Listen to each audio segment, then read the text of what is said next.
आता isakal.com आहे देशातील नंबर 1 ची मराठी न्यूज वेबसाईट। प्रत्येक अपडेटसाठी isakal.com ला नक्की भेट द्या।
जमाला पांगवण्यासाठी मला ते करावं लागलं, नाहीतर तिथं खुनाखुनी झाली असती किंवा मोठं भांडण झालं असतं।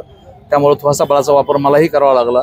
दोन्ही बाजूना, एका बाजूने दोन्ही बाजूना बळाचा वापर मी केला दोघाला, आणि ऐकण्यात ते लोक आहेत त्यामुळं तू थपड करून दोघाला काढून दिलं मी।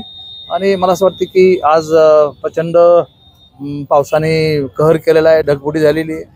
आम्ही लोकांना मदत करतो आणि त्यातून हा किरकोळ स्वरूपाचा आपसातला झगडा हा झाला, तो आता जवळपास मिटलेला आहे, कोणी कंप्लीट होणार काय नेमकं वादाचं काय ते पॅनिक काय आहे की त्यांची पूर्ण जमीन वाहून गेली, त्यांची वाहून गेली, यांची वाहून गेली हे म्हणतात, आमची गेली त्यांची गेली वाहून। त्यामुळे त्या गैरसमजुतीतून दोन गट भिडले।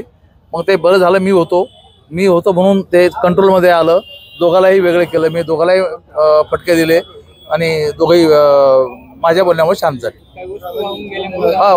खूप सागवान संपत्ती खूप वाहून गेली, दरवाजे वाहून गेले, सागवानच्या लाकडं वाहून गेले, चौकटी वाहून गेल्या, मोठं नुकसान आहे। म्हणजे थोडक्यात तुमच्या मध्यस्थीमुळे हा वाद हे तुम्ही लोकांना विचारा, मला काय, माझ्या मध्यस्थी मी बळाचा वापर केला म्हणूनच मिटलंय आणि दोन्ही लोक ऐकण्यातले आपले। महाराष्ट्रातील सर्व बातम्यांचे विश्वासार्ह व्यासपीठ